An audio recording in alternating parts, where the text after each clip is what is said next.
እሺ ስለ ትሬዲንግ አጀማመር ይሄን ያህል ካልኳችሁ ስለኔ ደግሞ አንዳንድ ነገሮችን ልንገራችሁ። እኔ በፎሬክስ ዓለም ውስጥ ከ2 ዓመት በላይ ቆይቻለሁ። ይሄም ማለት 2 ዓመት በሙሉ ፕሮፊቴብል ነበርኩ እያልኳችሁ አይደለም። እናም በቴሌግራም ላይ ከ2000 በላይ ኮሚኒቲ ያለኝ ሲሆን እዛ ላይም ገብተን በምንማማርበት ሰዓት ከማረገው የፊት ማክስ እና ከምገባቸው ኢንትሪዎች አኳያ ብዙ ሰዎች ትንሹ ኤክሲ ብለው ይጠሩኛል። ያው እናንተም ትንሹ ኤክሲ ብላችሁ መጥራት ትችላላችሁ።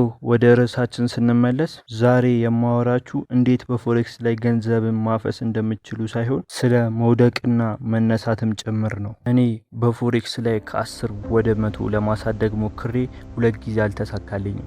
ይህም የሆነበት የራሴ 3 ምክንያቶች አሉ። አንደኛው ስሜት ወይም ኢሞሽንን ባለመቆጣጠር ነው። ይሄ የሁላችንም ችግር ነው። ሁለተኛው ደግሞ በፍጥነት መፈለግ ነው። ነገሮችን ቶሎ መፈለግ፣ ለነገሮች በፍጥነት ምላሽ ለማግኘት መፈለግ። በቃ እነዚህ እንዳለ ስህተቶች ናቸው። በአንድ ሌሊት የሚፈጠር ነገር የለምና አንተም ነገሮችን በፍጥነት እንዲሆኑልህ አትጠብቅ። ሶስተኛው ሪስክ ማኔጅመንት አለመኖር። ስለዚህ ዲፕ የሆነ ቪዲዮ ሰራላችኋለሁ እና ሁላችሁም እንድታውቁት የምፈልገው ነገር ቢኖር ፎሬክስ ገንዘብ የሚታፈስበት ቦታ አይደለም። ይልቁኑ ፎሬክስ ዲሲፕሊን የሚጠይቅ ገበያ ነው።